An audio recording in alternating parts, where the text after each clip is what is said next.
미국의 정밀유도 미사일이 지하 수십 미터 아래 하메네이의 비밀 벙커를 직격했습니다.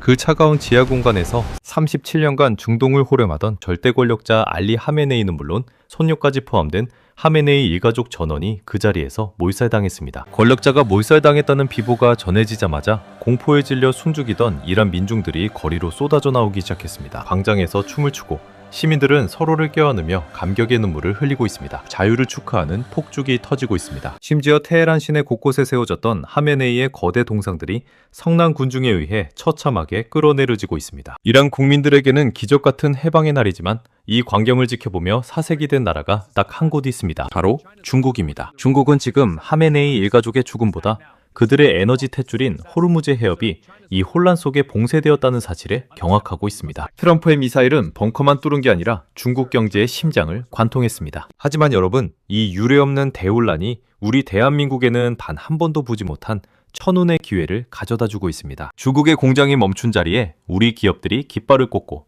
750조 원에 달하는 이란 재건 시장이 우리 앞에 열리고 있습니다. 벙커의 폭발이 어떻게 우리에게 부의 지도를 가져다 줄지 지금부터 그 소름 돋는 내막을 하나씩 파헤쳐드리죠. 지금 우리가 목격하고 있는 이 사태를 제대로 이해하려면 먼저 호르무즈 해협이라는 곳이 도대체 얼마나 중요한 곳인지부터 알아야 합니다. 지도를 한번 떠올려 보십시오. 페르시아만과 아라비아해를 연결하는 이 좁디 좁은 바닷길, 가장 좁은 구간의 폭이 고작 55km입니다. 그런데 그 안에서 실제로 유조선이 지나갈 수 있는 수심 깊은 구간은 딱 10km 이내입니다. 더 놀라운 건 그 10km가 통째로 이란 영해 안에 들어간다는 겁니다. 사우디아라비아, 이라크, 쿠웨이트, 아랍에미리트, 이 중동의 네로라는 산유국들이 생산하는 원유는 모두 이 좁은 바닷길을 통해서만 해상 밖으로 나올 수 있습니다. 전 세계 해상 원유 수송량의 20%에서 30%가 매일 이 해협을 지납니다. 하루로 따지면 약 1,500만 배럴의 원유와 콘덴세이트가 이 좁은 물길을 통과하는 거죠. 그리고 이 물량의 무려 85%가 향하는 곳이 어디냐면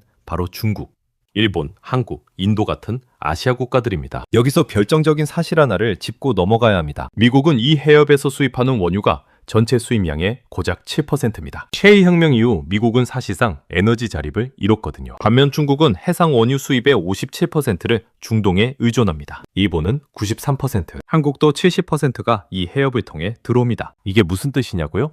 호르무즈 해협이 막혀서 타격받는 건 미국이 아니라는 겁니다. 미국은 구경하면서 웃고 있을 수 있죠. 정작 비명을 지르는 건 중국입니다. 트럼프가 이걸 모를 리 없습니다. 오히려 이걸 너무나 잘 알고 있었기에 지금 이 수를 둔 겁니다. 그렇다면 트럼프는 왜 지금 이 시점에 이란을 쳤을까요? 이걸 이해하려면 지난 1년을 돌아봐야 합니다. 2025년 6월 미국은 이미 이란 핵시설 3곳을 공습했습니다. 트럼프는 완전히 박살났다고 선언했죠. 하지만 이란은 굴복하지 않았습니다. 핵 프로그램 재건을 시도했고 협상 테이블에서도 핵 포기를 끝내 거부했습니다. 그러는 사이 이란 내부에서는 2025년 12월부터 전국적인 대규모 시위가 터졌고 하메네이는 수천 명의 자국민을 학살하며 권력을 틀어주려 했죠. 트럼프 입장에서 계산을 해보면 이렇습니다. 협상은 안 통했습니다. 핵시설 폭격 한 번으로는 이란이 안 꺾였습니다. 그런데 마침 이란 내부가 흔들리고 있습니다. 민심이 폭발하고 있고 하메네이 체제의 정통성이 뿌리째 흔들리고 있는 겁니다. 바로 이 순간을 트럼프는 기다리고 있었던 거죠. 그러면서 동시에 중국을 압박할 완벽한 카드가 생겼습니다. 이란이 무너지고 호르무즈가 봉쇄되면 가장 먼저 아우성을 치는 게 중국이거든요. 이건 단순한 중동 전쟁이 아닙니다. 미중 패권 전쟁의 연장선입니다. 트럼프는 관세 전쟁, 반도체 수출 규제에 이어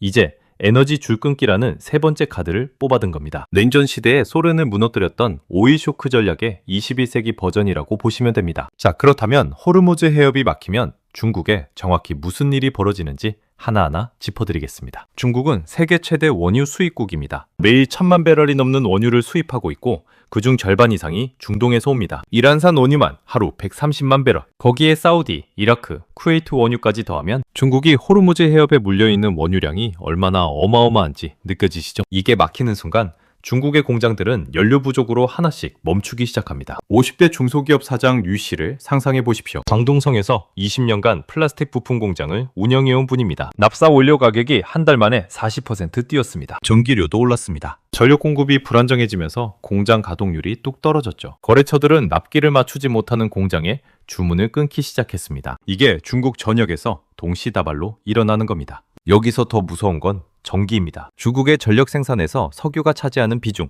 석탄과 가스를 합산한 화석연료 의존도가 여전히 압도적입니다. 호르무즈 봉쇄로 에너지 공급이 줄어들면 전력망부터 흔들립니다. 전기가 없으면 반도체도 못 만들고 전기차도 못 만들고 철강도 못 뽑습니다. 중국이 그토록 자랑하던 제조 공급망이 에너지 부족이라는 단 하나의 문제 앞에서 순식간에 와르르 무너지는 거죠. JP모건 같은 글로벌 투자은행들은 호르무즈 해협이 전면 봉쇄되고 군사적 충돌이 확산되면 국제유가가 배럴당 120에서 130달러를 넘어설 것으로 봤습니다. 일부 전문가들은 배럴당 150달러까지 치솟을 수 있다고 경고하고 있습니다. 현재 배럴당 67달러 수준인 유가가 2배 이상 뛰는 겁니다. 이건 중국 경제의 하이퍼 인플레이션, 직격탄이 됩니다. 공장은 멈추고 물가는 폭등하고 실업자는 쏟아집니다. 시진핑이 그렇게 두려워하는 사회 불안이 현실이 되는 순간이죠. 러시아산 원유로 돌려막으면 되지 않냐고요? 안 됩니다.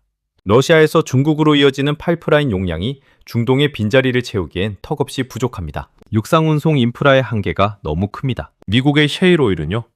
미국이 팔아주겠습니까? 트럼프가 이걸 무기로 쓰고 있는데 중국에 기름을 넣어줄 리가 없죠. 이것이 바로 트럼프가 설계한 그림의 핵심입니다. 관세로 중국 수출을 때리고 반도체로 기술을 막고 이제 에너지로 공장 자체를 꺼버리는 겁니다. 삼중 압박입니다. 이 세 가지가 동시에 작동하면 중국 경제는 외통수에 몰립니다. 그렇다면 이 혼란 속에서 대한민국에는 어떤 일이 벌어지는 걸까요? 감장은 아픕니다. 솔직히 말씀드려야죠.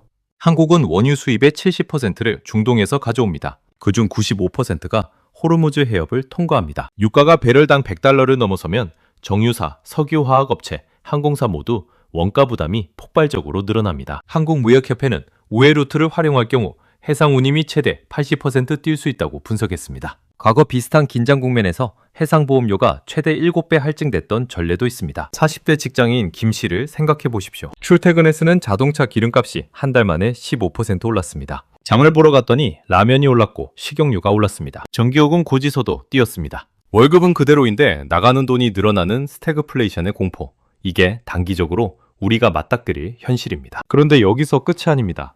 진짜 이야기는 지금부터입니다. 단기 고통을 견딘 자에게 찾아오는 건 유례없는 기회입니다. 왜냐고요? 중국이 쓰러지는 자리에 누군가가 들어가야 하기 때문입니다. 글로벌 기업들은 이미 수년째 탈중국을 서두르고 있었습니다. 그런데 이번 에너지 쇼크가 그 속도를 10배로 끌어올립니다. 중국의 공장이 멈추는 동안 그 주문이 어디로 갈까요? 베트남, 인도, 그리고 대한민국입니다. 한국 입장에서 지금 눈여겨봐야 할 수혜 산업이 5가지 있습니다. 가장 먼저 조선 산업입니다. 호르무즈 해협이 봉쇄되면 원유 수송 경로 자체가 바뀝니다. 기존보다 훨씬 멀리 돌아가야 하니까 선박이 더 많이 필요하고 더 오래 쓰입니다. 특히 에너지 경로 다변화 과정에서 LNG 운반선과 초대형 원유 운반선의 수요가 폭발적으로 늘어납니다. 이걸 만들 수 있는 나라가 세상에 몇이나 될까요? 고사양 선박 건조 기술을 가진 나라는 사실상 대한민국 하나입니다. 중국 조선소들이 전력난으로 허덕이는 사이 우리 조선 빅3는 10년 치일감을 한꺼번에 받을 수 있는 기회를 맞이했습니다. 두 번째는 방위 산업입니다. 중동의 불안이 커질수록 사우디아라비아, 아랍에미리트 같은 주변국들은 자국 보호를 위해 무기 구매를 대폭 늘립니다. 여기에 이란의 체제 전환 과정에서 발생하는 안보 수요까지 더해지죠. 성능은 검증됐고 납기는 세계에서 가장 빠른 K방산 제품들이 중동 시장을 장악할 절호의 타이밍입니다. 탱크, 자주포, 미사일 방어 체계까지 우리 방산 기업들의 수주 잔액이 다시 한번 폭발할 가능성이 큽니다. 세 번째는 이란 재건 사업입니다. 이게 가장 큰 그림입니다. 46년간 굳게 닫혔던 이란의 빗장이 이번 사태를 계기로 열릴 수 있습니다. 전문가들은 이란이 민주화되고 경제 제재가 풀릴 경우 무려 750조 원에 달하는 재건 사업이 시작될 것으로 봅니다. 노후화된 정유시설, 전력망, 도로, 철도 모두 갈아엎어야 합니다. 스마트 시티를 새로 짓고 원전도 지어야 합니다. 과거 중동 건설 붐을 이끌었던 우리 기업들에게 이란은 낯선 땅이 아닙니다. 오히려 우리 기술을 가장 신뢰하는 곳입니다. 그동안 핵 제재에 막혀 눈물을 머금고 물러났던 그 시장이 한꺼번에 열리는 겁니다. 네 번째는 에너지 안보 측면의 반사이익입니다. 이란 재건이 본격화되면 우리 정유사들은 이란산 원유를 안정적으로 확보할 수 있습니다. 이란은 세계 원유 매장량 세계 4위의 자원 부국입니다. 공급처 다변화만으로도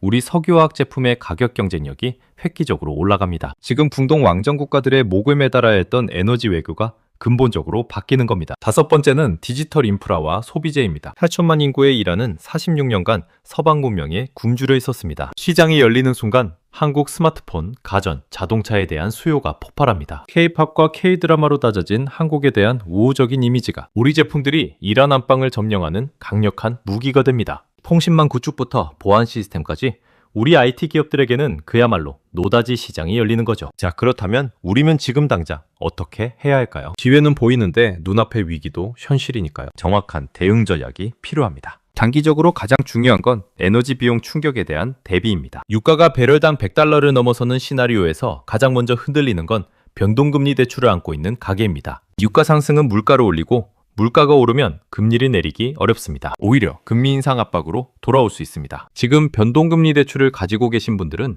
고정금리 전환을 진지하게 검토하셔야 합니다. 투자 측면에서는 지금 공포에 질려 자산을 던지는 게 가장 나쁜 선택입니다. 오히려 지금처럼 시장이 혼탁할 때가 기회입니다. 방향은 명확합니다. 조선, 방산, 건설 엔지니어링 관련 종목들이 이번 사태의 직접 수혜주입니다. 에너지 가격 상승에 올라타는 정유 관련 종목도 단기 수혜를 볼 수 있습니다. 다만 한 가지 반드시 경계해야 할 리스크가 있습니다. 중국의 반격입니다.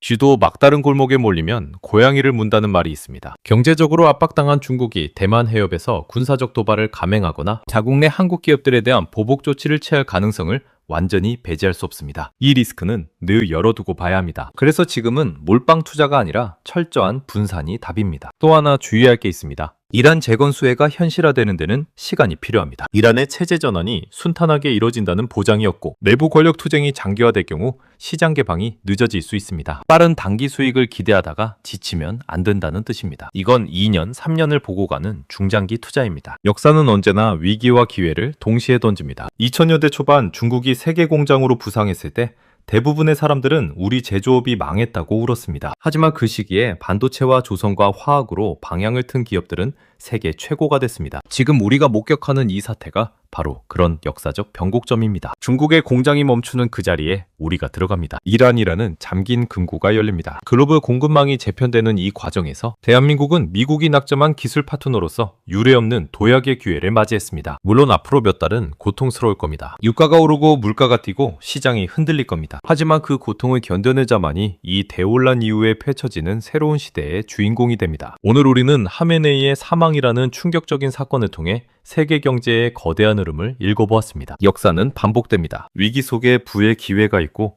혼란 속에 영웅이 탄생합니다. 지금 우리 앞에는 제2의 한강의 기적이 중동의 뜨거운 사막 위에서 피어오르려 하고 있습니다. 냉철한 판단력과 팩트에 기반한 용기가 있다면 테헤란의 화염은 곧 여러분의 성공을 알리는 축포가 될 것입니다. 공포에 질려 시장을 떠나는 게 가장 나쁜 선택입니다. 정보가 혼탁할수록 팩트의 근원을 찾아 차분히 대응하는 자가 최후의 승자가 됩니다. 여러분의 소중한 자산을 지키는 것을 넘어 이번 대격변을 통해 부의 사다리를 올라타는 현명한 투자자가 되시길 진심으로 응원합니다. 오늘 긴 내용 끝까지 함께 해주셔서 감사합니다. 정확한 팩트로 여러분의 투자 나침반이 되어드리겠습니다. 감사합니다. 영상이 좋으셨다면 구독과 좋아요로 응원 부탁드리며 더 좋은 영상으로 다시 찾아뵙겠습니다.